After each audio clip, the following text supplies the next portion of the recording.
Big love to Zack Snyder. He's a legend and a madman. He's a madman. Dun, dun, dun.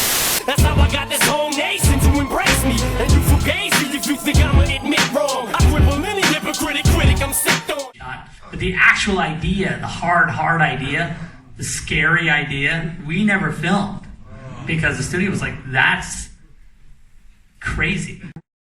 So, Zack Snyder is a madman. We already knew this. His comic book movies have been different from the norm and are either loved or hated. But either way, they're unconventional and pretty ballsy. But we didn't know how crazy this man was until the storyboards for Justice League 2 appeared online. Now before we proceed any further, I would like to take a note of a few things. These storyboards were the general ideas and the story that they were planning back before the first Justice League script was even done. And Snyder himself said that not all of this made the final cut. That's a very good idea about what I had planned. But I think in the micro, it's very what we were going to actually shoot. What it actually evolved into is very different than what that is. But I just really felt like that was a really great sort of window into the process, and window into the way we were planning and how we put it together.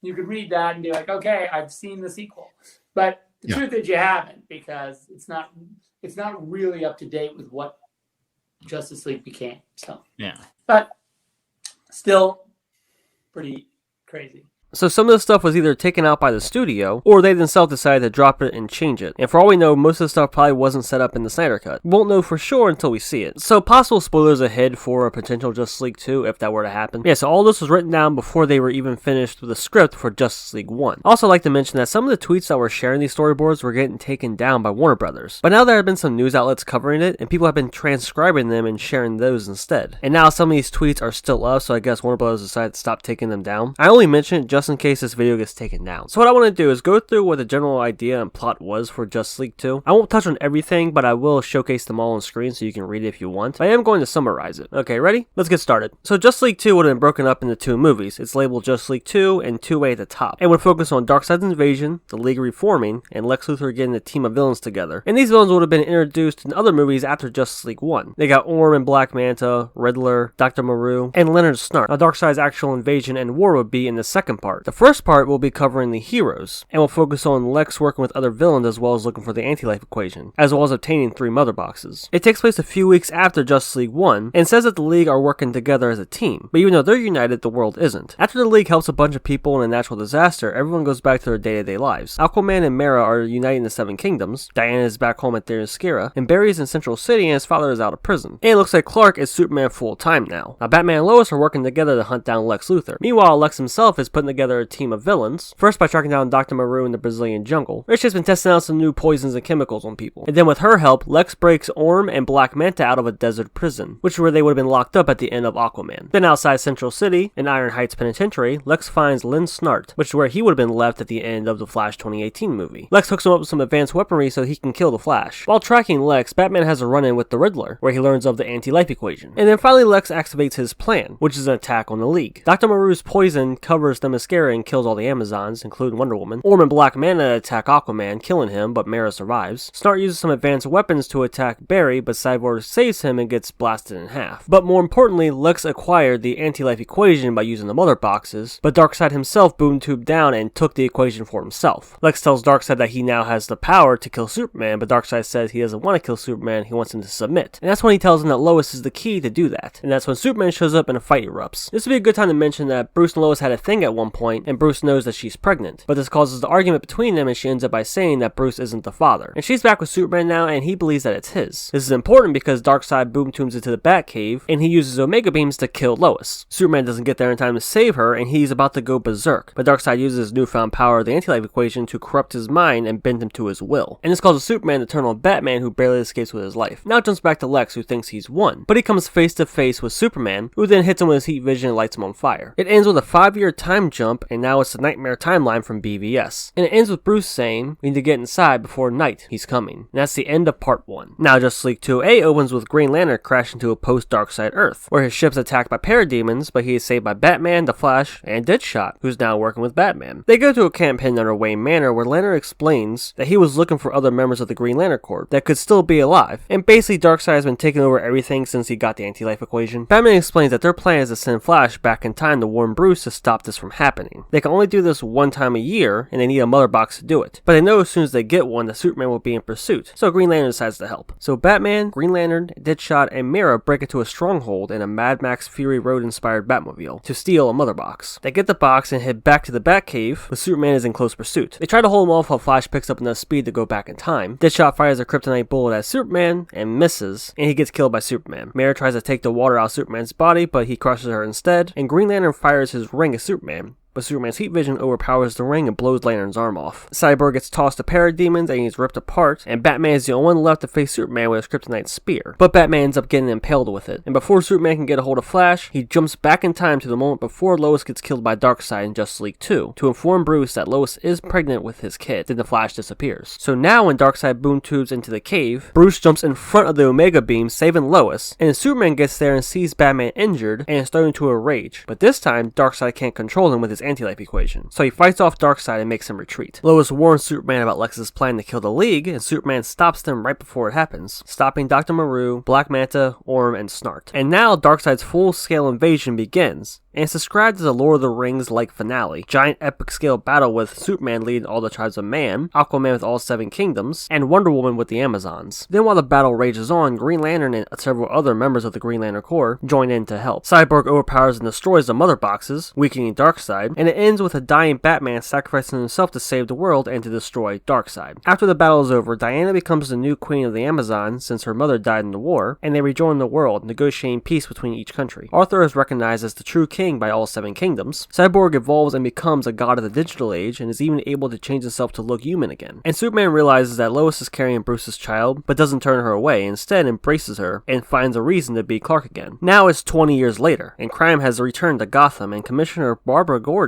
asks Lois if she's ever going to tell her son the truth about her father, that he was actually Bruce Wayne / Batman. Lois does and takes her son to the Batcave, where he then takes up the mantle of the Batman. The end. Damn, after reading through that, I see why Warner Bros. Didn't want to go for it with this. It's pretty damn insane. And judging from how the theatrical cut of Justice League came out, they clearly wanted a very different movie than what Snyder and Terrio wanted. Clearly the studio wanted a Marvel type of movie, and this is definitely the furthest thing from that. I saw a lot of people making comparisons to Apocalypse War, mainly with the whole post-Darkseid Earth, heroes dying, and the time jump. Also a lot of comparisons to Infinity War and Endgame, mainly the heroes losing the big battle, several heroes dying, and then time jump, where they use time travel to go back and change everything. Which kind of leads into some conspiracy theories, because clearly this was written up back in 2016, and Infinity War and Endgame didn't come out till 2018-2019. So people are thinking that someone might have leaked Marvel this information, allowing them to follow a similar blueprint. I'm not saying that I think that, but there are a lot of people online that sure do. And remember, this was all written before the first Justice League movie was. So if AT&T and HBO Max were to let Snyder do a sequel now, we don't know how much of this was set up in Justice League. At least we don't know yet. So a potential sequel would be different, especially since we never got that Flash movie in 2018. Aquaman ends a little bit differently than how it's described here, and we never got that solo Batman movie. And I'm pretty certain Snyder himself already said the studio didn't want a Bruce and Lois relationship, so that definitely wouldn't be included. But I think a potential sequel would still probably follow this same setup, just changing around some characters and whatnot. This stuff like the Nightmare timeline, Darkseid getting the anti-life equation, Lex Luthor forming a team, the Flash using time travel. I'm pretty certain all of that would just be the same. And you know what? I would love to see it. That all sounds fucking insane, and I want to watch it. I'm gonna go ahead and leave a link to a video that will have all the storyboards and the transcripts of Justice League 2 and 2A, in case you wanted to look at them that way. Personally, I would have loved to see this, and there still might be a chance that we could. But anyway guys, leave a comment, let me know what you think. Do you like the idea? Do you hate it? Leave a comment, let me know. Thanks for watching, I'll catch you next time.